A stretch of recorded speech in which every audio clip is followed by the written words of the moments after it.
Morning dear students. आज हम लोग 10th class UP board Hindi medium में जो सब्जेक्ट बायोलॉजी में पॉइंट स्टडी करने जा रहे हैं वे है वाष्पोत्सर्जन तथा बिंदुस्राव। ठीक, देखिए क्वेश्चन है हमारे पास। क्वेश्चन लिखना है आप लोगों को, वाष्पोत्सर्जन तथा बिंदुस्राव में अंतर देखिए।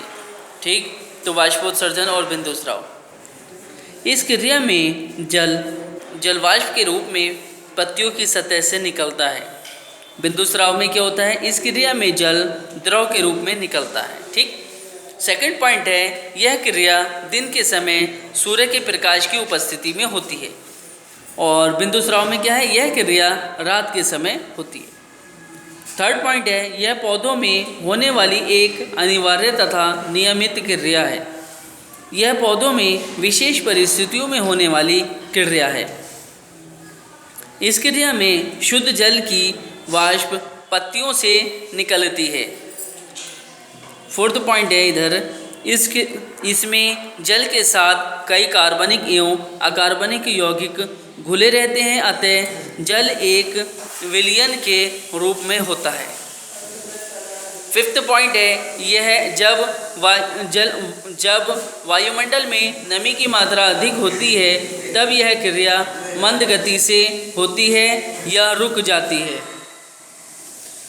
और बिंदुस्राव में है, यह क्रिया किसी भी दशा में होती रहती है। सिक्स पॉइंट है, इसके द्वारा उत्पन्न वाष्पोत्सर्जनाकर्षण के कारण पौधों में निष्क्रिय अवशोषण होता है। यह क्रिया सक्रिय वाष्प अवशोषण के कारण उत्पन्न मूलताप के कारण होती है। इस क्रिया में वाहिकाओं में खिंचाव उत्पन्न होता है जो रसारोहण में सहायता करती है। पौधों में इस क्रिया द्वारा कोई दबाव उत्पन्न नहीं होता है। डियर स्टूडेंट्स, अगला क्वेश्चन लिखना है आप लोगों को, रस स्रावण किसे कहते हैं? ब्लीडिंग। हेडिंग नोट करेंगे, रस स्रावण ब्लीडिंग। पौधों के कटे फटे या घाव वाले स्थानों से जल एवं कोशिका रस के स्राव की क्रिया को रस स्रावण कहते हैं। ठीक, कुछ पौधों जैसे टमाटर, सूर्यमुखी, ताड़ आदि में तेज चाकू से निशान बना दिए जाएं तो थोड़े ही समय में इसमें तरल पदार्थ टपकने लगता है। ठीक है, अगला हेडिंग है इसी में, रस स्रावण के महत्व लिखिए। रस स्रावण के महत्व निम्नलिखित हैं। फर्स्ट है, रस स्रावण द्वारा ही ताड़ के पौधों से ताड़ी निकाली जाती है, जिसका प्रयोग एल्कोहलिक पेय पदार्थों के रूप में किया जाता है। ऐसे पदार्थ जो कि नशीले होते हैं एल्कोहलिक पेय पदार्थ कहलाते हैं। सेकंड पॉइंट, रबर के पौधे की टहनी या तने को काटकर सफ़ेद रंग का तरल लेटेक्स प्राप्त किया जाता है, जिसमें रबर बनाई जाती है, जिसका उपयोग टायर, ट्यूब आदि बनाने में किया जाता है। थर्ड पॉइंट, शुगर मैपल नामक पौधे के रस स्रावण से प्राप्त द्रव से शक्कर बनाई जाती है। फोर्थ पॉइंट, गोंद भी पौधों के रस स्रावण का उत्पाद है। डियर स्टूडेंट्स, अब हम स्टडी करने जा रहे हैं मानव में उत्सर्जन। ठीक है, मानव का उत्सर्जन। देखिए, मनुष्य में जैविक क्रियाएं होती हैं। इसमें मनुष्य अपने जो है मेटाबॉलिक रिएक्शन के लिए ऊर्जा प्राप्त करता है, और ऊर्जा प्राप्त करने के लिए उसे जल तथा भोजन का ग्रहण करना पड़ता है, जिसके फलस्वरूप उसके शरीर में ऊर्जा संचित हो जाती है, उस ऊर्जा का प्रयोग वह अपनी वाइटल एक्टिविटीज़ यानी जैविक क्रियाकलापों में करता है। इन सभी क्रियाकलापों के फलस्वरूप मानव के शरीर में कोई ना कोई अवशेष पदार्थ या उत्सर्जी पदार्थ उत्पन्न होता है, जिसे हम कूड़ा कचरा कह सकते हैं।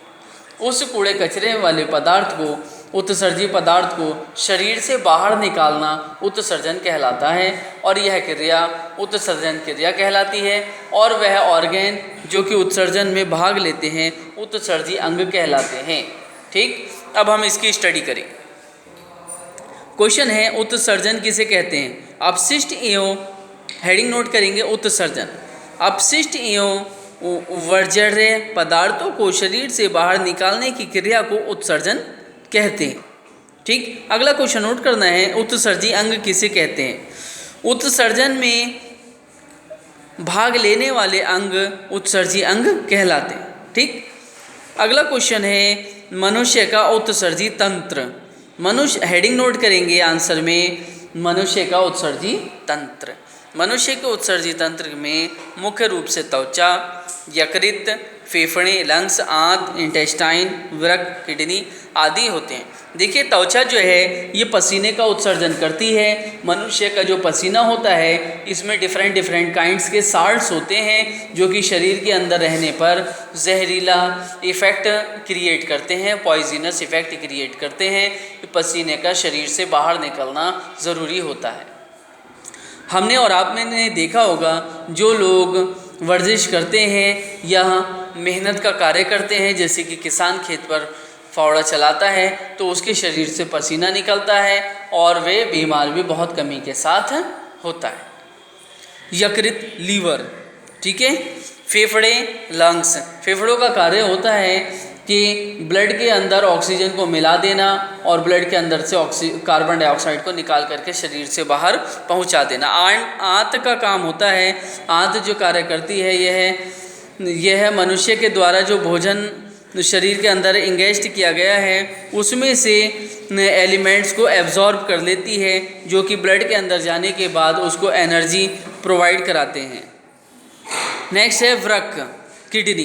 किडनी का कार्य है कि ब्लड के अंदर जो लिक्विड पदार्थ एलिमेंट्स या आए हैं उनको ब्लड के अंदर से निकाल करके यूरिनरी ब्लैडर में पहुंचा देती है। ठीक है, आदि अंग हैं।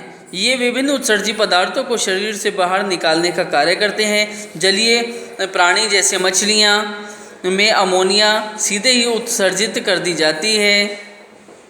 इस प्रकार उत्सर्जन को अमीनोटैलिक उत्सर्जन कहते हैं।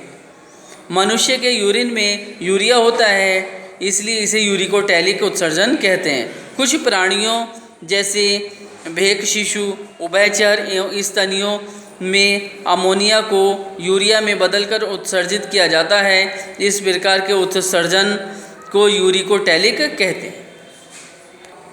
अगला क्वेश्चन नोट करेंगे आप लोग, मनुष्य के उत्सर्जी अंगों का उल्लेख कीजिए। तो इसमें हम लिखेंगे, हेडिंग नोट करेंगे मनुष्य के उत्सर्जी अंग, और इसमें लिखेंगे मनुष्य के उत्सर्जी अंग निम्नलिखित हैं। फर्स्ट हेडिंग नोट करेंगे त्वचा। मनुष्य की त्वचा में स्थित स्वेद ग्रंथियों द्वारा पसीने के रूप में जल, सोडियम क्लोराइड, यूरिया तथा अल्प मात्रा में लैक्टिक अम्ल उत्सर्जित होता है। यकृत, मनुष्य के यकृत में अमोनिया से यूरिया का निर्माण होता है। यह कुछ हानिकारक पदार्थों जैसे विलिडार्डिन, विलिरुबिन, ड्रग्स, कोलेस्ट्रॉल, स्टेरॉइड हार्मोन आदि को आंत तक पहुंचाता है। यहाँ से यह मल के रूप में शरीर से बाहर निकाल दिए जाते हैं। नेक्स्ट पॉइंट है फेफड़े, लंग्स। मनुष्य में एक जोड़ी फेफड़े होते हैं जो श्वसन क्रिया में निश्वासन के समय जलवाष्प एवं कार्बन डाइऑक्साइड गैस CO2 को शरीर से बाहर निकाल देते हैं। नेक्स्ट आंत, इंटेस्टाइन। आंत अपच्य भोज्य पदार्थों के साथ कोलन की एपिथेलियम कोशिकाओं एवं कुछ लवणों जैसे कैल्शियम फास्फेट, CaCO3, PO4 का होल ट्वाइस को मल के रूप में शरीर से बाहर निकालती है। वृक्क, किडनी। मनुष्य के शरीर में प्रमुख उत्सर्जी अंग के रूप में वृक्क पाए जाते हैं। इनकी संख्या 2 होती है। ये थोड़े चपटे सेम के बीज के आकार के गहरे लाल भूरे रंग के होते हैं। वृक्क उदर गुहा में डायफ्राम के नीचे कशेरुक दंड के दोनों ओर अधर तल पर वेंट्रल सरफेस पर पतली पेरिटोनियम झिल्ली, पेरिटोनियम मेम्ब्रेन द्वारा लगे होते। अगला पॉइंट है हमारे पास इसी में आंतरिक संरचना, उत्सर्जी तंत्र की आंतरिक संरचना। प्रत्येक वृक्क बाहर की तरफ से एक दृढ़ तंतुमय संयोजी ऊतक के बने वृक्क खोल रीनल कैप्सूल के से ढका होता है, जो स्वयं वसा से बने स्तर एडिपोज कैप्सूल में धंसा रहता है। एडिपोज कैप्सूल स्वयं भी एक तंतुमय रीनल फेबिस द्वारा बने रहते हैं। ये डायग्राम आपको नीट एंड क्लीन ड्रॉ करना है। इन्फीरियर वेना कावा वृक्क धमनी और दायां वृक्क, दाईं मूत्र नली मुख और मूत्राशय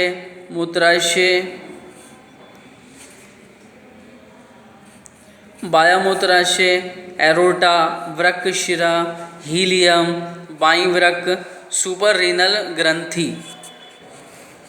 ये हमारा वृक्क है, इसको भी आपको नीट एंड क्लीन ड्रॉ करना है एंड प्रिपेयर करना है। Medullary pyramid, minor calyx, major cortex, renal cortex, renal sinus, renal papillae, pelvis, शीर्ष गुहा, हाइलम, मूत्रवाहिनी।